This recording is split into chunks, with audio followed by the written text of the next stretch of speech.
Buenos días, aquí Augusto Townsend, curador principal de Comité, con las noticias de hoy lunes 18 de marzo del 2024. Yo siempre trato de empezar con la noticia positiva, pero esta vez me toca lamentar el fallecimiento prematuro del sociólogo y comunicador Sandro Ventura Schultz, un profesional destacado, pero sobre todo una persona muy comprometida con catalizar esfuerzos para sacar al Perú adelante. Me crucé con él varias veces en espacios donde justamente se discutía y se accionaba para propiciar cambios relevantes para el país. Un tipo muy inteligente con el que tuve conversaciones enriquecedoras que ahora lamento que no hayan ocurrido con mayor frecuencia. Le extiendo mis más sentidas condolencias a su esposa Daniela, a sus hijos y a todas las personas que lo apreciaron en vida. Ok, paso a las noticias del frente político. Lo más llamativo para mí de los programas dominicales de anoche es que tuvimos una entrevista algo más extensa de lo que habíamos podido escuchar al hermano de la presidenta Nicanor Boluarte, que salió publicada en Punto Final. En ella, Nicanor Boluarte se presenta a sí mismo como una persona que, como cualquiera, está luchando por proveer a su familia, tomando los contratos y las consultorías que buenamente puede conseguir en su rol de abogado. Aclara que, abro comillas, no soy ninguna sombra en el poder, no participo en el gobierno, cierro comillas, que solo conoce a dos de los actuales ministros, al de Justicia, Daniel Maurate, que fue su jefe tiempo atrás, cuando le tocó ser viceministro en la cartera de Trabajo durante el gobierno de Ollanta Humala, y a la ministra de Educación, con la cual coincidió anteriormente en ese mismo ministerio. Señaló que tiene muchos conocidos que son funcionarios públicos por todo el tiempo que le tocó a él trabajar en el Estado, pero que si estos están hoy en el aparato estatal es porque siguieron sus respectivas carreras y no porque él haya intercedido para beneficiarlos. De hecho, afirma enfáticamente, abro comillas, no he recomendado a nadie para el gobierno, no llamo a ningún funcionario ni tampoco visito a ninguna entidad desde que ganó Castillo, cierro comillas. También descartó conocer a César Figueredo y al expresidente Martín Vizcarra, con quienes, según la versión de Yaciré Pinedo, habría complotado para hacer caer a Alberto Tálora del Premierato. Sobre esto dijo Nicanor Boluarte que esta supuesta enemistad suya con Otárola es, entre comillas, una fábula y que más bien tiene una relación cordial con él. Sobre su supuesta utilización de prefectos y subprefectos vinculados al gobierno de su hermana, Dina Boluarte, para recabar firmas para el partido Ciudadanos por el Perú. Nicanor Boluarte dijo que solo conoce casualmente a 3 o 4 prefectos o subprefectos a nivel nacional, y que no está vinculado al partido Ciudadanos por el Perú, que solo ha tenido una relación tiempo atrás con el Partido del Buen Gobierno, asociado al exministro Jorge Nieto Montesinos, donde fue personero legal. En buena cuenta, está diciendo Nicanor Boluarte que todo lo que ha dicho la prensa sobre él en los últimos meses es falso. No reconoce base alguna en ninguna de las imputaciones que se han hecho en su contra. Curiosamente, en la misma noche en la que se conocían estas declaraciones del hermano de la presidenta en Punto Final, en Cuarto Poder aparecía otro reportaje que, citando a 2 testigos, denunciaba que el partido Ciudadanos por el Perú les había pedido 10.000 soles a cambio de nombrarlos prefectos regionales. Uno de ellos, de nombre Richard Rojas, y quien ya había sido su prefecto regional, confesó que se sintió mal cuando le hicieron este pedido porque no tenía de dónde sacar esos 10.000 soles, pero afirma estar convencido de que este partido sí estaba vinculado al gobierno de Dina Boluarte. El otro testigo, el empresario Johnny Esquivel, dice también que le pidieron 10.000 soles para ser prefecto y 5.000 para ser subprefecto. Esquivel señala que se reunió con los operadores políticos de Nicanor Boluarte, entre los cuales menciona a Fanny Guamán, ex contratista del Instituto Peruano del Deporte, quien ha negado estar vinculado al ex o al hermano de la presidenta. ¿Existe o no esa relación entre Nicanor Boluarte y el Partido Ciudadanos por el Perú, por un lado, y por otro, entre Ciudadanos por el Perú y el gobierno de Dina Boluarte? Un reportaje del Comercio mostró que 6 coordinadores de dicho partido habían sido designados prefectos y subprefectos durante el gobierno de Dina Boluarte. Hay testimonios, como comentamos hoy, de varias personas a quienes el partido les pidió dinero para ser nombradas prefectos o subprefectos, lo que da a entender que este sí tenía cercanía o influencia en el gobierno, de otra manera no había podido conseguir esos nombramientos. Pero los representantes de dicha organización política niegan que Nicanor Boluarte sea parte de su directiva. Por ejemplo, el secretario general del partido, Alberto Moreno, ha dicho en RPP que, abro comillas, Nicanor Boluarte es un gran amigo del partido, gran amigo de todos nosotros, y como muchos de los dirigentes nos conocemos de años atrás, venimos de las mismas canteras políticas del barrantismo, cierro comillas, pero que no es Nicanor Boluarte dirigente del partido.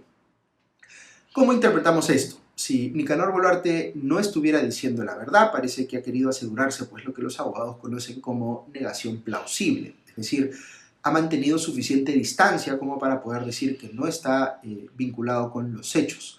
Pero esto va a tener que ser investigado a mayor profundidad en el sistema de justicia, donde el hermano de la presidenta tiene ya una denuncia interpuesta por la Procuraduría Pública especializada en delitos de corrupción de San Martín por el presunto delito de tráfico de influencias. Esta denuncia incluye, según Perú 21, a Griselda Herrera, ex jefa de Jaliwarma, durante la gestión de Dina Boluarte como ministra de Desarrollo e Inclusión Social, a quien se le imputa ser operadora de Nicanor Boluarte. Hay incluso, según Perú 21, un chat de WhatsApp creado por este último, donde coordinaba con Herrera y con otras personas los nombramientos de prefectos y subprefectos. Y un video, también existe, digamos, un video del propio Nicanor Boluarte participando en la inauguración del local partidario de Ciudadanos por el Perú en la vivienda del subprefecto de Ventanilla, Richard Meléndez.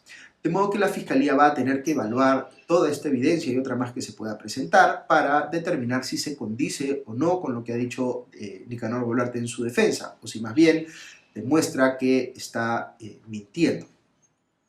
Y ya que hablamos sobre decir la verdad, paso a la segunda noticia que quería comentarles esta mañana, referida al famoso reloj Rolex de la presidenta Dina Boluarte, que se hizo conocido originalmente por un reportaje del medio digital La Encerrona.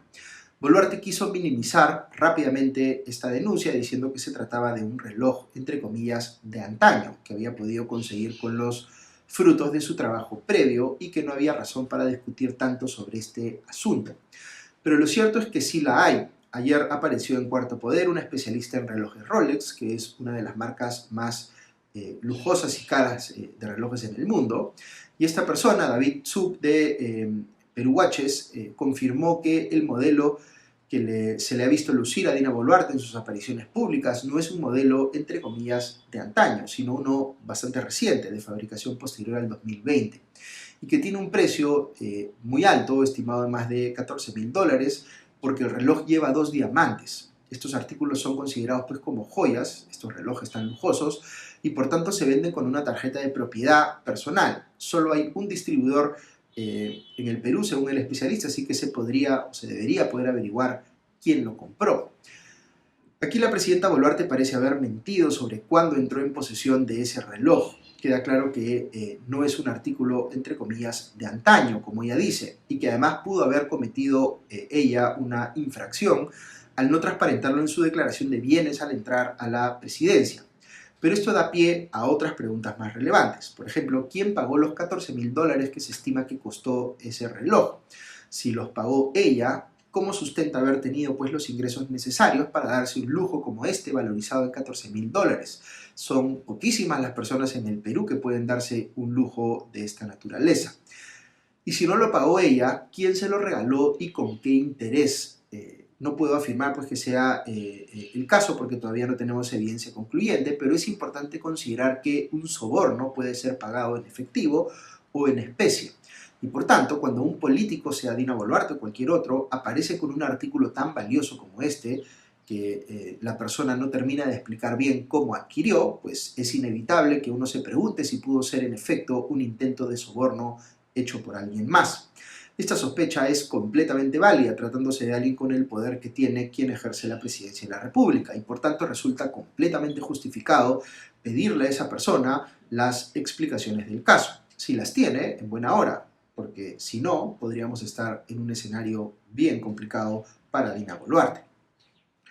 Lo que a mí me resulta llamativo de este caso, como han anotado pues algunos opinantes y caricaturistas, es que si en efecto este reloj ultra lujoso fue regalo de alguien más o si la propia Boluarte se lo compró con dinero que consiguió quién sabe cómo, pues llama la atención que no haya tenido ella mayor reparo en llevarlo puesto en sus actividades públicas, como pensando que nadie lo iba a notar. No me atrevo a especular más en ausencia de mayor información, pero es claro que la presidenta Boluarte se ha metido aquí en un problema grande, en un país donde la corrupción campea, los signos exteriores de riqueza en los políticos siempre van a levantar alertas. Por más que ella diga que, entre comillas, ha entrado a Palacio de Gobierno con las manos limpias y saldrá con las manos limpias, y que, entre comillas, no está en su ADN ser corrupta, pues va a tener que dar las explicaciones del caso. La tercera noticia importante que quería comentarles esta mañana tiene que ver con los vínculos que ya eran conocidos pero que se han ido evidenciando cada vez más de un congresista con la minería ilegal. Me refiero al parlamentario de Alianza para el Progreso, Eduardo Salbuana. Un minero en proceso de formalización de Madre de Dios, de nombre Erasmo Mestas, contó en un reportaje de Punto Final que otra persona se vio favorecida con un registro sobre, digamos, el predio que él ya explotaba, lo que podía haberlo llevado a él a perder su operación minera frente a esta segunda persona, y por tanto impugnó legalmente ese registro. Y si bien ganó en primera instancia, esa persona de nombre Eloy Saxi Arapa logró revertir la decisión a su favor. Cuando Mestas fue a averiguar al gobierno regional de Madre de Dios qué había pasado en la dirección, digamos, de Energía y Minas, cayó en cuenta de que quien había asesorado legalmente al gobierno regional en este proceso había sido Eduardo Salbuana. Punto Final se comunicó con el congresista y Salbuana les dijo que dejó el caso en febrero o marzo del 2021 porque se venía justamente su campaña electoral para la elección al Congreso en abril de ese año. Pero el programa muestra que hay escritos firmados por él hasta junio del 2021, es decir, Salbuana ya era congresista electo y seguía en apariencia gestionando intereses en favor de este minero ilegal. Pero ahí no queda la cosa. Después de asumir Salbuana como congresista, dice Mestas que siguió interviniendo en su caso la abogada Sabi Mesa, que es asesora parlamentaria de Salbuana. Hay evidencia documental de que Mesa representó a Eloy Saxi en una audiencia en diciembre pasado ante el Consejo de Minería. Por eso ha venido Mestas a Lima, para quejarse ante la Comisión de Ética del Congreso, aunque, esta abogada o esta asesora de Salbuana dice que ella no encuentra conflicto de interés en su caso porque dice no ser funcionaria pública, lo cual no es cierto porque es trabajadora del Congreso, y afirma que no conocía que Eloy Saxi había sido cliente de su jefe, el congresista Salbuana, lo cual es poco creíble. También hay evidencia de que las notificaciones a Eloy Saxi por este caso llegaban hasta hace no mucho al domicilio de Salbuana en Puerto Maldonado. Fíjense entonces, aquí hay varios problemas. El congresista que había sido electo, pero que seguía patrocinando una causa privada cuando debió haber renunciado a ella. Luego la asesora del congresista, ya en funciones, que sigue representando al supuesto ex cliente de su jefe, aunque no encuentra ella conflicto de interés alguno. Y luego, y aquí es donde escala el tema a un nivel de gravedad mayor, ese mismo congresista con esa misma asesora vienen pues impulsando en la agenda del Congreso una serie de iniciativas que muy claramente buscan beneficiar a los mineros ilegales, como a su ex cliente Eloy Saxi, que se ha visto favorecido, por ejemplo, por esta ley que acaba de aprobar el Congreso, que le permite seguir utilizando explosivos a los mineros que no han terminado de formalizarse en el registro del REINFO, que es un registro justamente que busca formalizarlos. Hoy hay que considerar que esta ley ha terminado beneficiando a mineros ilegales y que no tuvo dictamen en la Comisión de Energía y Minas y que se exoneró de este, y además se llevó al pleno un día en el que no estaba considerada en la agenda. Es decir, toda su aprobación se ha dado pues como por un tubo, como se dice de manera coloquial, de manera muy irregular. ¿Por qué pasa esto? Pues por el enorme poder que tiene en el Congreso el lobby de la minería ilegal, que es probablemente ya la actividad ilícita con mayor poder e influencia en el país. Y ya cuando uno empieza a ver en el detalle pues, casos como este de Eduardo Salbuana, pues comprueba que algunos congresistas y sus asesores siguen actuando con evidente conflicto de interés como si nada, porque naturalmente uno sospecha que reciben o van a recibir pues, algún tipo de contraprestación de estos mineros ilegales a los que están favoreciendo con todas estas iniciativas.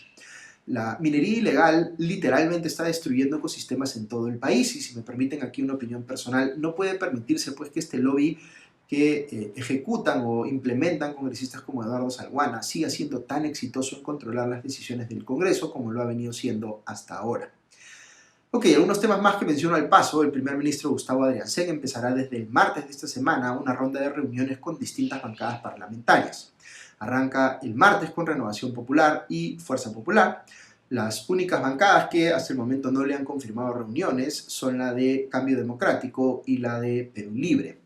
Pero también que se han dado algunos cambios en la PCM. Ha entrado Geraldine Elia Denise Mouchard Infantes como nueva secretaria de Gestión Pública.